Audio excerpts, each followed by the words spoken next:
Am I an idiot for being upset that my husband used my bonus on his gaming addiction? My husband, 28 male, and I, 27 female, have been married about 4 years now. We dated in college and got married after. He finished college with a finance degree and thought he would go into accounting. Well, he quickly found out that was not his passion. So he bounced around jobs and ideas, business, teacher, lawyer, but nothing really kept him saying this is what I want to do. This was pre-pandemic. Since COVID he has not attempted anything. He says after the pandemic there will be a boom in jobs and he can find something that he's passionate about. I have been working full-time and thankfully my job became remote and pays the bills while keeping food on the table. Incident in question: after the fiscal year closed my work had done really well. We were selling medical testing equipment, so it was a big product of 2020. I was given a promotion. I got a little pay raise and a small bonus. I was really excited because I could finally repair my purse and replace my shoes. My friend's puppy destroyed it, but I acknowledge I should not have left my purse on a low stool in front of the puppy's bed. So my fault. I was so excited to tell my husband, but he seemed more excited than me over this promotion. He started going off how he could redo his game area and get the new systems since he was tired of his others, and I was dumbfounded.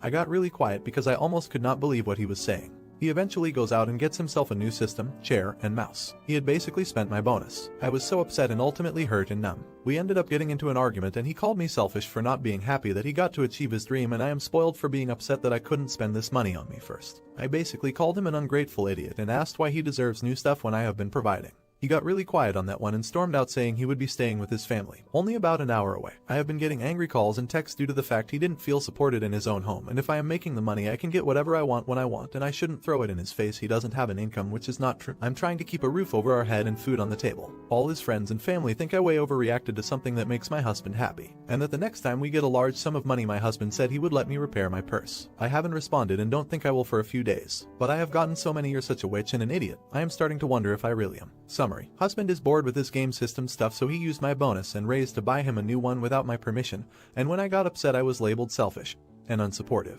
Am I the idiot? Update: wow, thank you everyone. I was not expecting this kind of support. I appreciate all the kind messages and compassion. This is more than I have ever felt in my life, so thank you Reddit. I took the weekend to reflect on what I want and read through the comments and messages. I see your point and that I can't keep treating this like a marriage if he doesn't. So here's to today and my first step towards freedom. I am separating the finances immediately and contacting a local lawyer to see my options and rights, as well as therapy options for him. I will present this to him and he gets to choose. But I refuse to have a baby at almost 30 years old. If he wants that, well, he has his mother. Thank you everyone. I will try to update in the future. Hello Reddit. It has been a couple months since my last post and so much has happened.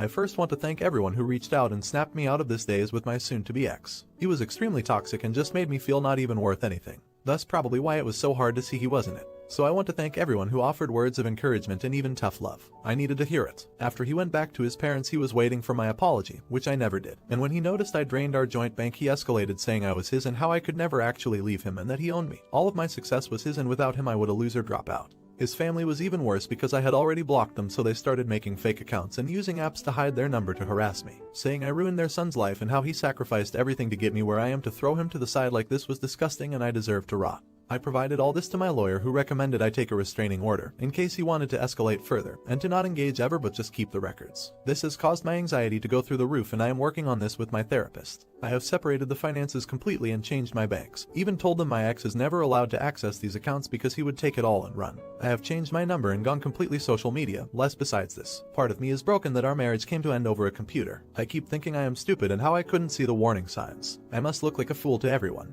All in all, I'm slowly picking up the pieces of my life and figuring out how to move forward. Thank you to anyone still reading this, and thank you everyone who helped me get here. Summary: I am officially filing for divorce after I never apologized to him, which only made my soon-to-be ex-husband and his family start harassing me to the nth degree. I was having a panic attack every time the phone rang, so I had to change my number and delete any social media. I am gaining my freedom from my toxic partner and his family. Not an idiot. Your marriage didn't come to an end because of a computer. It came to an end because of your soul. That just happened to be the final straw that opened your eyes to the reality of your relationship. I know this hurts, but it will get better. Not an idiot. This man is abusive and his family stupid. Hooray for you, Opus, you took the right decision. Now a whole new life of happiness and cool people is coming to you. Don't be sad to divorce, and learn from your mistakes. You will be so much better at judging people and selecting the good ones to be part of your life. Keep up the good work. Take absolute care of you and don't listen to these idiots. Do you think the wife took it too far? Let me know in the comments. Now, you won't want to miss the next story. Am I an idiot for not telling my fiance I used to work as an escort? I, a female 35, just got engaged. I've been with him for 2 years and he's amazing and I think he'd be a great father to my children.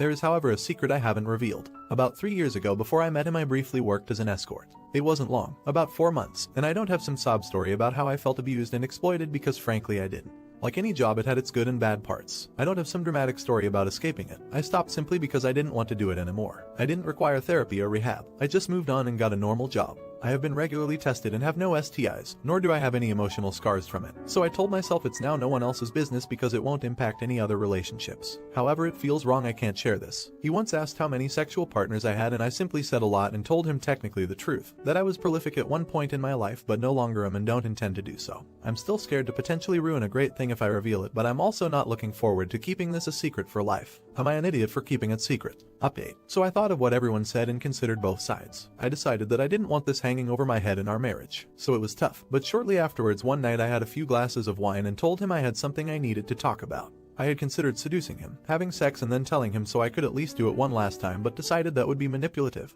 and dishonest. So I sat down and told him. When I said I had a lot of sexual partners, it was over a stint of about 4 months as an escort. He was taken back a bit and said that's not something I'd expect. I figured no one would. I dress modestly. I'm pretty conservative with drinking and I volunteer with the kids programs at my church. I had tears in my eyes and asked him if his opinion of me had changed. He said, well, what you did didn't stop you from being the woman I fell in love with, so why should it? I started crying more, tears of joy. I begged him to let me know if he had any apprehensions or questions or if it had come between us in any way. He said he might have questions about any cool or sexy stories sometime, but for now, no. He even made a quip about no wonder you blow my mind in having sex, you were a professional. Not really the type of joke I'd normally appreciate, but in that time it was perfect. And we ended up going to the bedroom not too much later. So now I feel like a huge weight has been lifted and I know just how much my fiance loves me and what he's willing to tolerate in me. It's wonderful. We're both in lockdown basically now, both working from home, and I'm so thankful to be able to be with a wonderful and amazing man who I love so much and who loves me so much. Thanks to everyone. Not an idiot. I used to live in New Orleans. I worked on the river and the company I worked for had an apartment in the quarter that we could stay in on our 2 weeks off. I was one of the few single guys and so I basically lived there for a year. I met this really amazing woman at the French restaurant that was across from Café du Monde.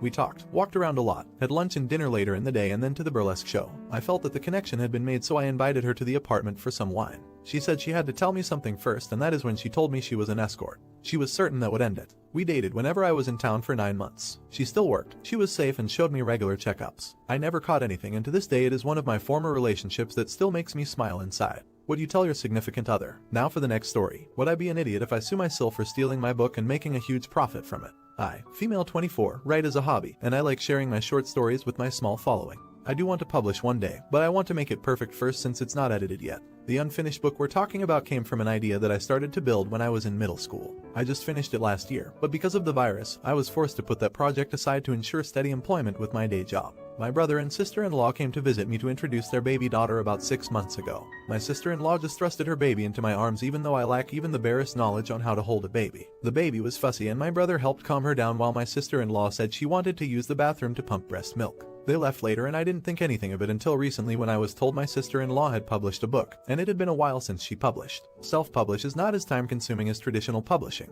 I don't doubt my sister-in-law's intelligence because she is a smart woman, but I've always heard how she dislikes books because they're boring and drags on. I wanted to show my support and brought a copy only to realize it's way too similar to mine. I compared it to my copy of unpublished work. It's obvious it's been edited and proofread for fluidity and clarity. I was angry and I admit I overreacted by confronting her over the phone. She said my screaming was upsetting her and hung up on me. It was a back and forth battle with phone numbers to get to the truth. By this time, my parents and her parents are involved. Little update on the apology, it's not out. She said she needed more time to prepare her emotional state and she's overworked with their child, but she'll let me know when I can have the apology. After speaking with my pre-law friend, I decided to go the legal route. I reiterated my compromise with my sister-in-law and my brother, but he has fully taken her side. My parents warned me that I'd be disowned and I'd be dead to them if I'm willing to stoop so low. I hired a lawyer and gave all the details on my side. My lawyer said she needs my unedited manuscript for the book and my sister-in-law's published book along with the copy my sister-in-law sent to have it proofread and edited. Because the published book has different parts changed, my lawyer needs the unedited version which my sister-in-law should still have in the transaction she did with her editor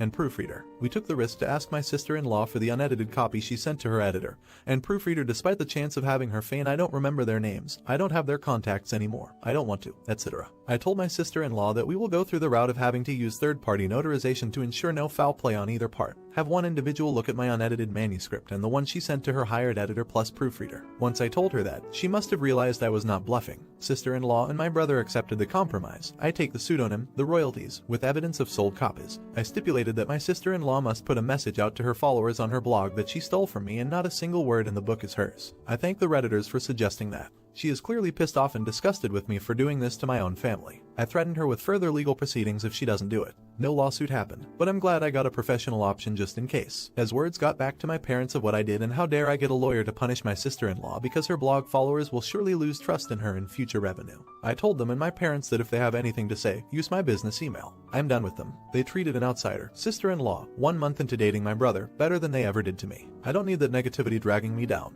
I'm happier, more free with my opinions, and I don't have to feel the need to compete with everything my sister-in-law does just to get my parents to love me a little more than a daughter in name. I have my friends. They've always been more of a family unit to me than my biological ones. I knew I was going to lose something coming out of this, but I didn't expect I'd be okay with the disappointment and hurt. Thank you, everyone. And no, I will not be telling anyone what the name of the book is because I only came here to get a moral judgment and update everyone on what happened. Please don't think I'm using this for clout. The book will not be promoted on Reddit. Not then, not now, and not in the future either. Not an idiot. Massive congrats on not letting anyone take advantage of you. I'm so glad to hear that you were able to reclaim something you made, and it sounds like it was a long process. It sucks that you had to go no contact with your family, but you will be stronger for it. Best wishes for the future and any more books you may write.